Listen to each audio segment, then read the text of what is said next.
How to increase VRAM on Windows 10 or Windows 11. Firstly, let's go to Windows and type Advanced Display and open up the View Advanced Display Info and click on Display Adapter Properties for Display 1.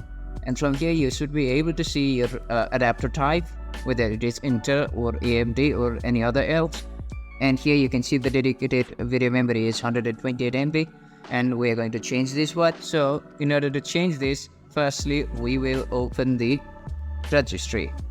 Go to Windows and type registry, and registry editor will be shown. Open up the app, and from here expand HK local machine, open up software, and since my adapter type was Intel, I'm going to select Intel and add a new key here. Make sure you rename the folder as GMM, and from here select new DWORD 32 value, rename it to dedicated segment size, and hit enter, and again hit enter, and you should change the value here. So in order to change the value, look for the RAM that you have installed on your PC. If you have 1 GB of RAM, set the value to 128 or set the values as listed here. Since I have 8 GB of RAM, I'm gonna set this value to 2048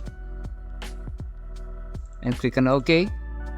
And after that, restart your computer and you should be able to increase dedicated segment size. But keep this thing in mind that it only works for an integrated graphics. If you have a dedicated graphics, you cannot increase VRAM on your computer. So if you find this tutorial helpful, to subscribe and don't forget to leave us a like and comment. Thank you.